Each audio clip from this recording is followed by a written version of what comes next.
তার মানে কোশ্চেনটা হচ্ছে how does grey glorify the common man in his ইলেজি written country charge. এই কবিতা সে সাধারণ মানুষজনদের কিভাবে গ্লোরিফাই করছে। ছবিটা আমি বের করে নিই।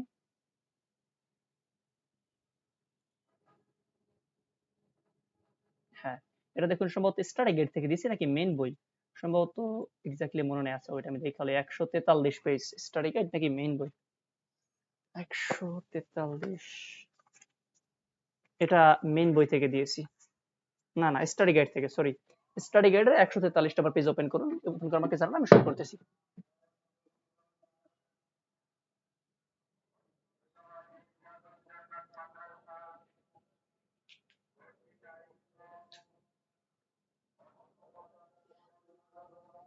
জি ভাইয়া। আচ্ছা ওকে, তো এই কোশ্চেনটা আরো ভাবে আসতে পারে যে ডিফারেন্স বিটুইন রিচ এন্ড পুর। ওকে, ধনী গরিবের মধ্যে যে ডিফারেন্সটা অথবা ক্লাস ডিস্টিংশন, শ্রেণী বৈষম্য যেভাবে আসুক এক উত্তর, কারণ এখানে কবি আসলে ধনীদের সাথে গরিবদের একটা পার্থক্য দেখাইছে। ওকে, তো দেখেন এখানে কি বলছে যে Thomas Gray was A noted poet of the 80s, তার সাথে বিখ্যাত কবি বা স্বনামধন্য কবি যাকে বলে। He is best remembered for his poem elegy in a country charge, এবং সে কেন জনপ্রিয় বা এতটা তাকে কেন মনে করা হয় তার একটা সিঙ্গেল কবিতার জন্য। এমনকি এমন মানে একটা বইয়ে এরকম একটা লাইন ছিল যে উনি যদি এই কবিতাটা না লিখতো তাহলে ওনাকে কেউ চিনতোই না, উনি একজন কবি। তাহলে বুঝেন এটা কত বড় ফেমাস একটা কবিতা।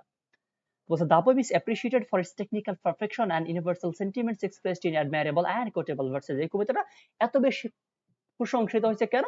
এটার যে গাঠনিক দিক অথবা এটা যে ইউনিভার্সাল সেন্টিমেন্ট, ইউনিভার্সাল কি সার্বজনীন, মানে এমন একটা থিম আছে যেটা সবার ক্ষেত্রে প্রযোজ্য আর কি। এই জন্য এটা 140 নাম্বার পেজে ভাইয়া।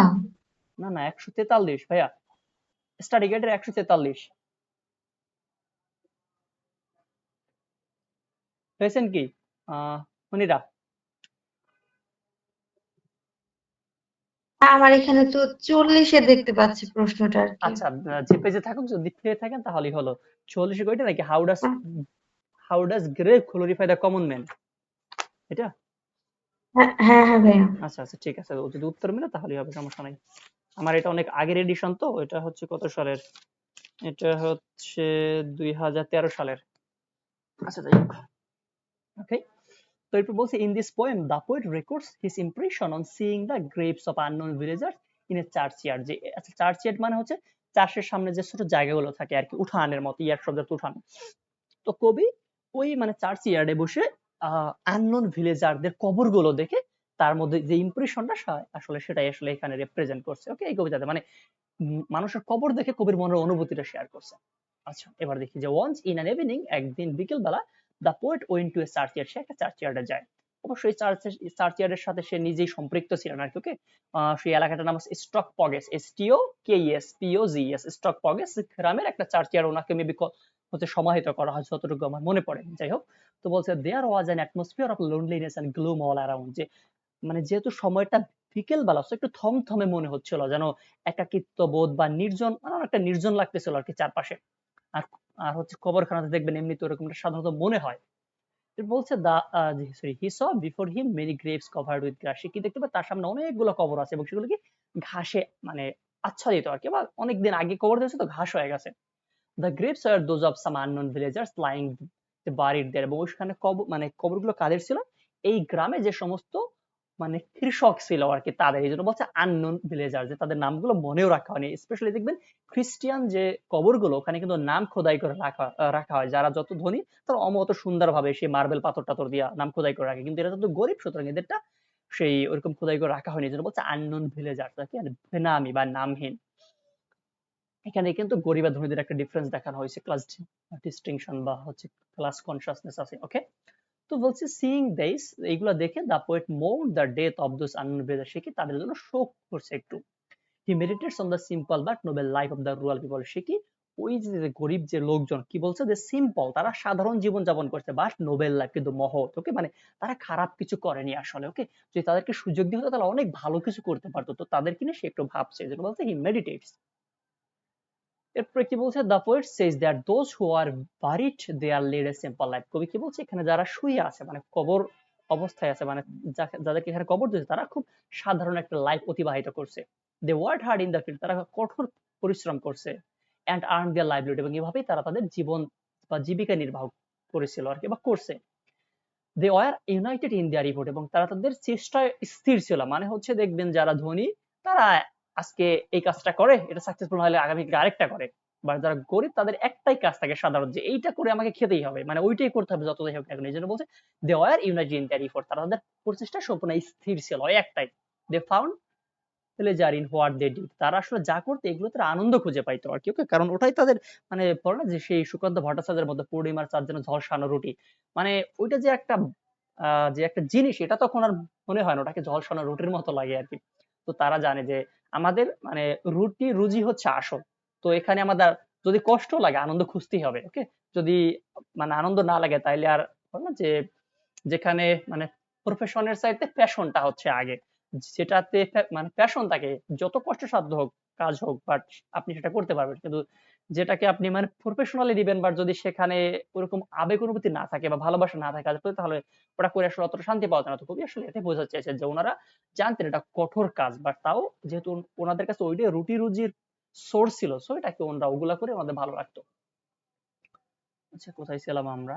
হ্যাঁ, এবার হচ্ছে they had physical strength and peace of mind, যে তাদের শারীরিক শক্তি ছিল প্লাস মনেও শান্তি ছিল। The poet expresses the view that though they R had not been built great memorials or tombs for them, their life should not be undervalued। কি বলছে, যে যদিও তাদের মৃত্যুতে কোনো বড় কবর বা মনুমেন্ট বা স্মৃতিচিহ্ন তৈরি করা হয়নি, কিন্তু তাদের যে সম্মানটা, এটাকে মানে আমরা কখনোই অক্ষুণ্ণ করতে পারি না, বা এক কথায় তাদের সম্মানকে আমরা অবমূল্যায়ন করতে পারি না, তারা যেটা করছে আর কি। অবশ্যই এগুলো সম্পূর্ণ নিখাত। বলছে they should not be scorned for their simple and uneventful life, তাদের জীবনে যে অনেক মানে ঘটনা মানে ইভেন্টফুল কিছু ঘটেনি, এই অথবা হচ্ছে খুব সাধারণ জীবন অতিবাহিত করছে, এই জন্য আমরা তাদেরকে একটু অবজ্ঞা করব না, স্কর্ন বা ঘৃণা করব না, অবজ্ঞা করব না, অবহেলা করব না। They should not be ridiculed by the privileged and the aristocratic people because pride of inheritance, influence of power, physical beauty for everlasting, that will wealth can give are not everlasting। মানে এখানে বলা হয়েছে যে তারা যে সাধারণ জীবন যাপন করছে এই জন্য ধনীদের মতো আমরা হাসবো না। ওকে, বা মানে তাদেরকে নিয়ে এরকম ঠাট্টা মশকরা করবো না, কারণ এই যে অর্থ সম্পদের পাওয়ার, সৌন্দর্য, যা কিছু কোনো কিছু কিন্তু এভার লাস্টিং বা চিরস্থায়ী না। তার মানে এই কবিতায় সরি এই স্ট্যান্জাটায় কবি আসলে ধনী গরিবের মধ্যে একটা ডিফারেন্স তৈরি করছে, যে ওই গ্রামের জীবন যারা কৃষক ছিল তারা খুব সহজ সরল জীবন অতিবাহিত করছে, একেবারে দিনান্ত দিন খাইতো, বাট তাদের মনে শান্তি ছিল।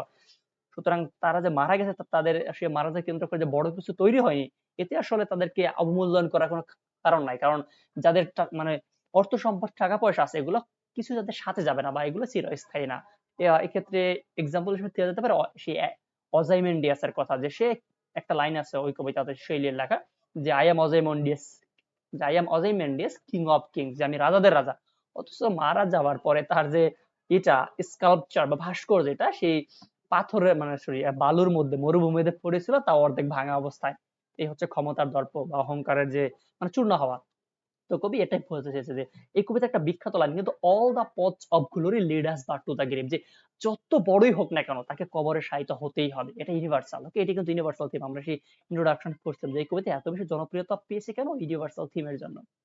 আচ্ছা, এর বলছে in the course of reflecting on the fate of the villagers the poet says that in the neglect churchyard there might be persons with poetic genius. মানে এখানে বলছে যে যদি ওই যে সমস্ত লোকজনরা মারা গেছে, গরিব কৃষকেরা, যদি তাদের ভাগ্যটা ভালো থাকতো, তাহলে হতে পারতো এখান থেকে অনেক বড় বড় কবির জন্ম হতো। মানে এখানে বলছে তাদেরকে সুযোগ দেওয়া হয়নি। ওকে, যদি তারা মানে অন্যান্য যে সেখান থেকে কবিরা জন্মায় বা যেমন যারা ধনী তারা অনেক সুযোগ সুবিধা পায়, সুতরাং সেখান থেকে ভালো কিছু হওয়াটা স্বাভাবিক, অস্বাভাবিক না। কিন্তু গরিব অবস্থা থেকে বা মানে এইরকম একটা স্টেট থেকে যে যাদের আসলে কিছু নাই, সেখান থেকে বড় কিছু হওয়াটা আসলে এটা অনেকটা টাফ। যদি তাদেরকে সুযোগ দেওয়া হয় তারাও এরকম বড় কিছু হতে পারতো। There might be person with ability to rule even an empire, এমনকি এখান থেকে এমন কেউ হতে পারতো যে একটা দেশ শাসন করবে আর কি। মানে এখানে বলছে তারা সুযোগ পায়নি আর কি। There might be person who could have been a great musician, অথবা একজন বড় গায়ক হতে পারতো, but they did not have the chance to show their hidden power, কিন্তু তাদের এই লুকায়িত বা সুপ্ত যে নলেজ আছে, জ্ঞান আছে, এটা এক্সপ্রেস করার যে সুযোগটা তারা পায়নি। The poet compares them to gems, এই জন্য কবি তাদেরকে জেম বা রত্নর সাথে মানে তুলনা করছে। আমরা বলি যে মানে রত্ন বা হচ্ছে সোনা গহনা ইত্যাদি এগুলির সাথে। That lie at the bottom of the ocean but they remain unknown to men, যে তারা কি এই যে দামি দামি রত্ন এগুলো সমুদ্রের নিচে থাকে, বাট এগুলা লোকজন সেগুলোর কাছে খুব সহজে যেতে পারে না। কিন্তু একই রকম এই যে গ্রামের স্টক পগেস গ্রামে যে দরিদ্র কৃষকরা মারা গেছে, এরা হচ্ছে এরকম রক্তের মতো, যে তাদের কাছে কেউ আসতে পারেনি বা সেই সুযোগটা পায়নি, যাতে করে তাদেরকে নিতে পারবে কেউ।